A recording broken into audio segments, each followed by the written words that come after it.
मित्रांनो, सध्या जिकडे तिकडे चर्चा चालू आहे मार्केट फॉलची. मार्केट किती पडतंय, किती पडणार, काय होणार, किती वर्षामध्ये काय झालं वगैरे वगैरे.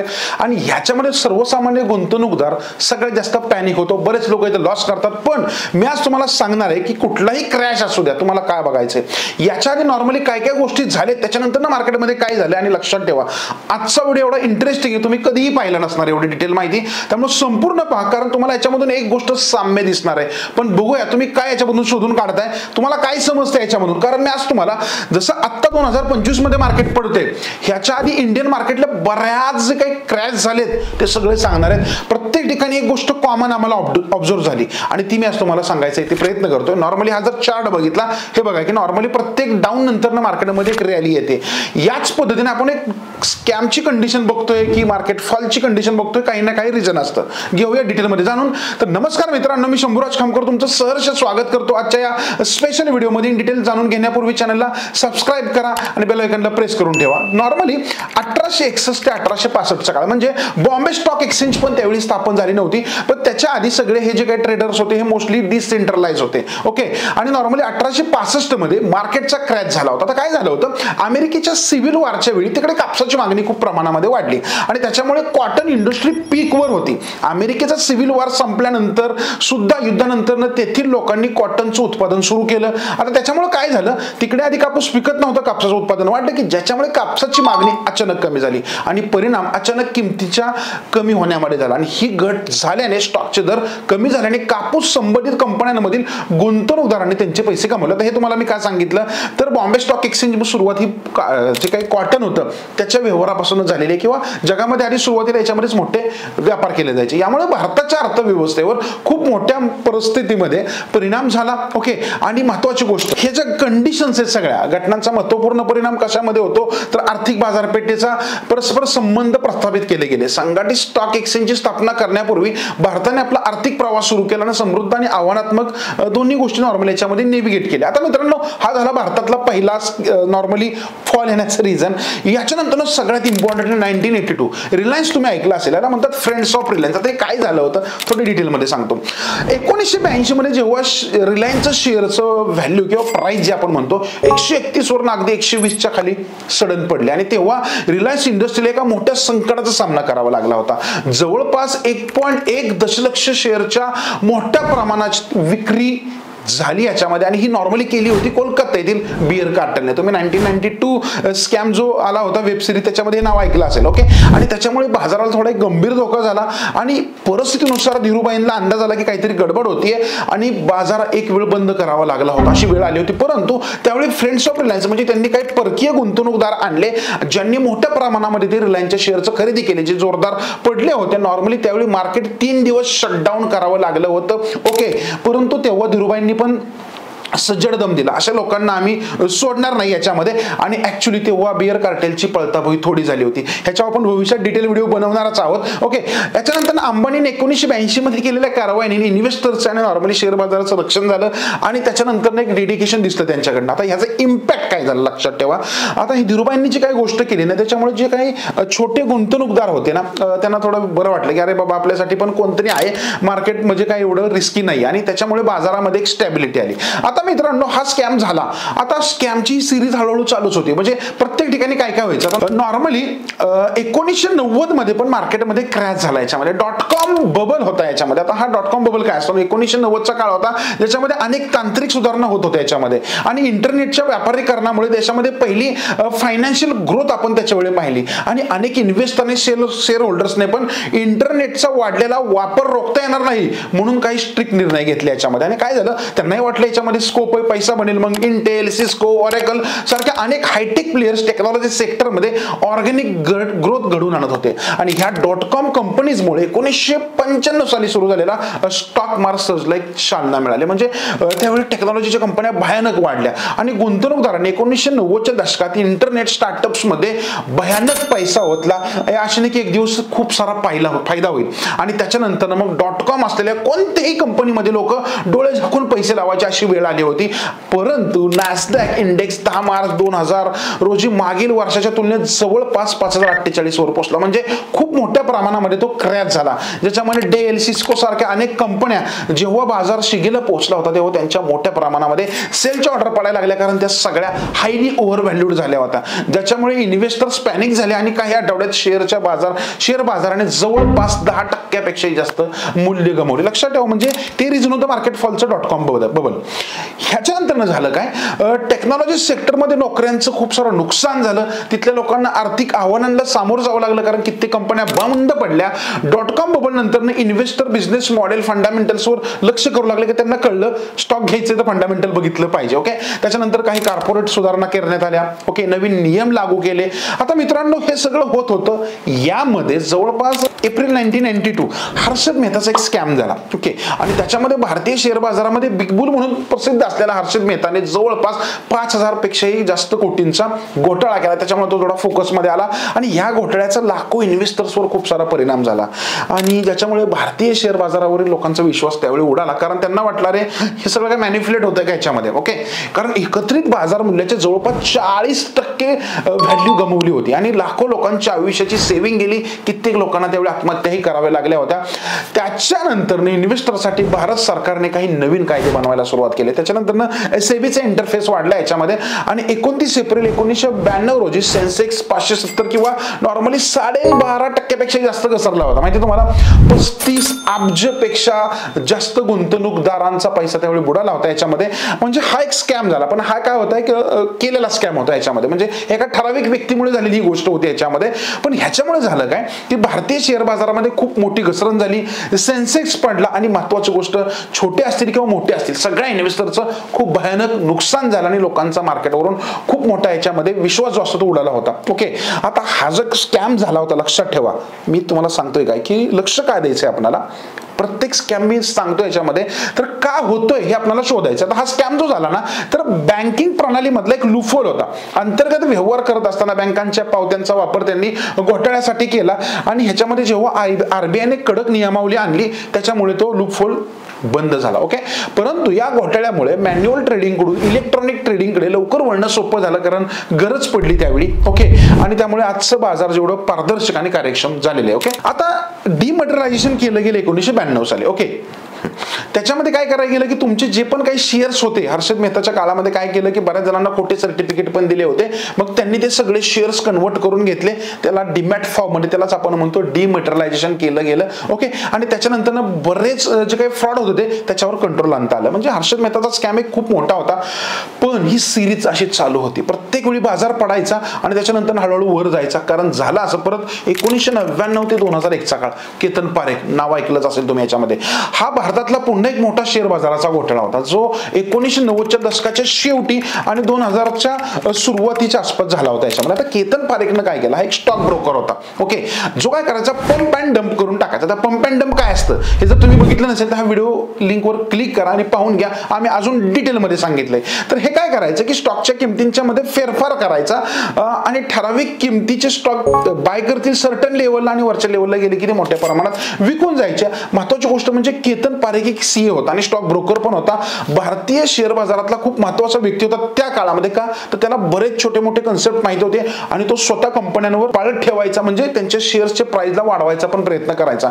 मग आता हे स्टॉक मॅनिप्युलेशन ह्या पारेखने केलं. ह्याच्यामध्ये मोस्टली कुठल्या कंपन्यांनी वाढले लक्ष ठेवा, लो लिक्विडिटी असलेल्या मिड कॅप स्टॉक्स, ओके, आणि स्मॉल कॅप स्टॉक्स ह्या मोस्टली मॅनिप्युलेट केल्या गेल्या, कारण त्यांचं भांडवल छोटं असतं. मग याच्यामध्ये जी टेलिफिल्म्स असेल, ॲप्टेक असेल, ओके, हिमाचल फ्युचरिस्टिक केमिकल्स असेल, त्याच्यानंतर यासारख्या बऱ्याच छोट्या मोठ्या कंपन्या होत्या. ह्यांना फटका जाणवला. म्हणजे काय तर इथे एक गोष्ट जाणवायची, आपण समजून घ्यायची याच्यामध्ये की नॉर्मली याच्यामध्ये त्याने काय केलं, छोट्या कंपन्या ज्या फंडामेंटली वीक आणि प्राइसने कमी होत्या अशा निवडल्या होत्या.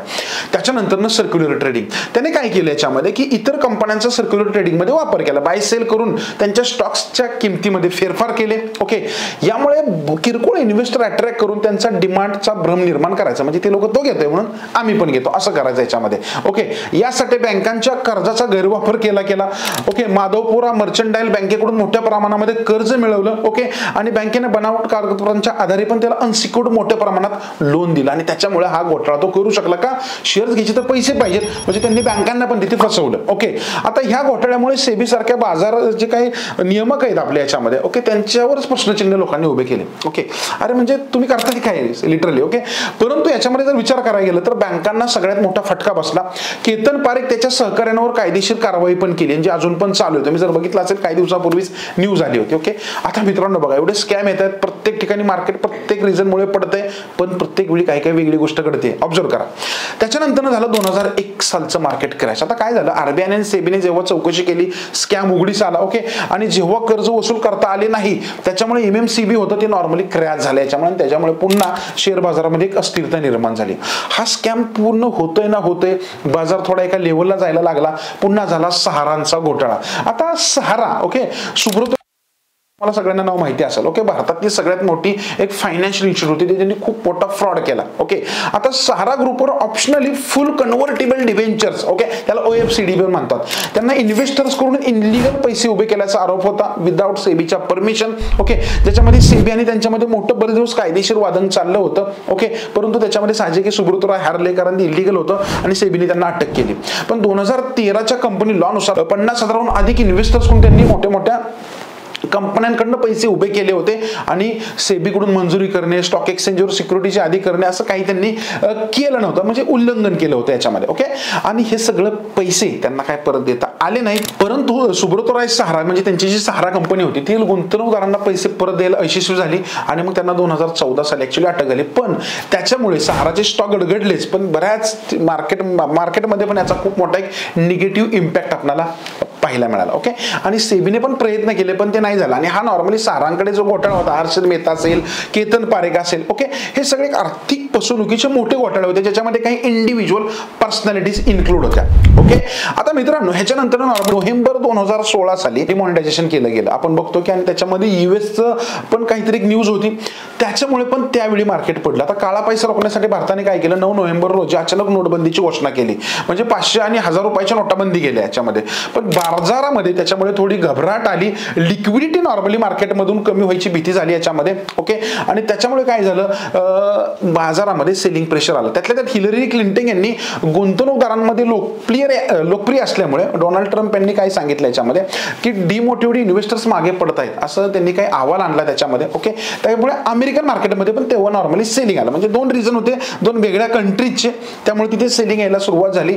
आणि नोटबंदीच्या नॉर्मली न्यूजमुळे 1688 पॉईंटने नॉर्मली सेन्सेक्स जवळपास 6% आसपास पडला होता. निफ्टी पण 6.5% आसपास पडला होता, ज्याच्यामध्ये भारतातल्या बऱ्याच टॉपच्या कंपन्या ज्या निफ्टी 50 मधल्या होत्या, ते पण शेअरची प्राइस जवळपास 5.5-6% एका दिवसामध्ये पडली होती. अगदी गोदरेज प्रॉपर्टी, DLF असेल, ओके, यासारख्या बऱ्याच कंपन्यांचे स्टॉक्स त्यावेळी अक्षरशः 15% पेक्षाही पडले होते रिअल इस्टेटच्या कंपन्यांचे. ओके, का? कारण रिअल इस्टेटला सगळ्यात जास्त फटका तेव्हा बसलेला याच्यामध्ये. आता मित्रांनो, हे सगळे जे काही कंडिशन आहे बाजारामध्ये फॉल येण्याची ती चालू आहे. आता रिसेंटली 2020 मध्ये कोविड आला, बरोबर, आणि कोविडच्या उद्रेकामुळे नॉर्मली जगभर पण लॉकडाऊन लागलं, कंपन्यांचं सगळे बिझनेस कोलॅप्स झाले. ओके, आणि त्याच्यामुळे बाजारपेठ कोसळली. हेल्थ ऑर्गनायझेशन WHO त्यांनी नॉर्मली सांगितलं की हा विषाणू घोषित केलं की हा डेंजर आहे बाबा, त्यामुळे सेन्सेक्स 42,000 डायरेक्ट 28,000 आला होता एका आठवड्यामध्ये, आणि जवळपास $13.88 ट्रिलियन गुंतवणूकदारांचं तेव्हा नुकसान झालं होतं. ओके, म्हणजे 23 मार्चला सेन्सेक्स 13% पडला त्याच्यामध्ये. ओके, निफ्टी पण 13% पडला, आणि नॉर्मली व्हीक्स वगैरे सगळं अक्षरशः घाबरगुंडी बाजारामध्ये उडाली होती. म्हणजे त्यावेळी रिझन होतं एका आजाराचं, एका विषाणूचं. ओके, आणि BSE वर नियमितपणे व्यापार होणारे जवळपास 2400 स्टॉक, ओके, त्यातले 2000 पेक्षाही स्टॉक त्या दिवशी पडले होते, आणि त्याच्यानंतर पण त्याच्यामध्ये जोरदार सेलिंग सुरू झालं. आणि महत्वाची गोष्ट म्हणजे सर्व प्रमुख लार्ज कॅप स्टॉक 15% पेक्षाही जास्त पडले. ओके, आता मित्रांनो, ह्याचा परिणाम त्यावेळी काय झाला, तर शेअर बाजार 40 दिवसामध्ये 38% पेक्षा जास्त पडला होता. ही गोष्ट नमूद करायच्यामध्ये टेक्नॉलॉजी आणि रिमोट वर्क संबंधित कंपन्यांमधील वाढीव मागणी अनुभवली, त्याच्यामुळे बाजारामध्ये थोडा नंतर सपोर्ट आला याच्यामुळे, कारण टेक्नॉलॉजी फील्ड थोडी डेव्हलप व्हायला लागली बाजाराला. ओके, आता डिजिटल ट्रान्सफॉर्मेशन, रिमोट वर्क यासारख्या ट्रेंडिंगला थोडी चालना मिळाली याच्यामुळे. ओके, त्याच्यामुळे स्पेसमध्ये कार्यरत असलेल्यांच्या स्टॉकवर त्याच्यानंतरच्या काळामध्ये बेनिफिट होत गेला. आता मित्रांनो हे सगळं आपण पाहतोय की प्रत्येक वेळी एक रिझन येते, मार्केटमध्ये फॉल येतो, त्याच्यानंतर रिकव्हर होतोय. सुरुवातीच्या काळामध्ये बाजाराने वेळ लावला होता. आता तुम्हाला मी सांगणार आहे 2024-25 मध्ये काय होतं याच्यामध्ये. तुम्ही जर बघितलं असेल सप्टेंबर 2024 आसपास मार्केटला फॉल सुरुवात झालेला आहे याच्यामध्ये, आणि त्याच्यामुळे आतापर्यंतचा विचार करायला गेला तर 20% हा फॉल झालेला आहे, ज्याच्यामध्ये सगळ्यात जास्त नुकसान मिड कॅप स्मॉल कॅप कंपन्यांचं आपल्याला मोठ्या प्रमाणात पाहायला मिळालेलं आहे. ओके, आणि जागतिक ट्रेड वार पण याच्यामध्ये आहेत. म्हणजे हे का पडतंय हे आता शोधा. तर जागतिक ट्रेड वार चालू आहे ज्याच्यामध्ये अमेरिका आहे, प्लस व्हॅल्युएशनमुळे, म्हणजे आपण जर बघितलं कित्येक कंपन्या ओव्हर व्हॅल्यूड झाल्या होत्या, त्याच्यामुळे एफआयज विकतायत. कित्येक कंपन्यांचे प्रमोटर पण मागच्या 29 वर्षामध्ये विकलं नव्हतं, त्यांनी विक्री केली. तुम्ही जर चार्ट बघितला स्क्रीनवर याच्यामध्ये तर हा फॉल चालू आहे. म्हणजे आपण आता इथे उभे आहोत. आजपर्यंत आपण मागचं सगळं बघितलं हिस्ट्री. ओके, आपण इथे आहोत आणि नॉर्मली किती मार्केट पडलं, कसे रिकव्हर झाले हे सगळं समजलं तर ते सगळ्यांना एक समजतंय की मार्केट भलेही डाऊन ट्रेंड मध्ये आहे, फॉल चालू आहे, पण मार्केटमध्ये तेवढ्याच गतीने रिकव्हरी देखील करेल. जे मागचा अनुभव बघितला तर आपल्याला समजेल.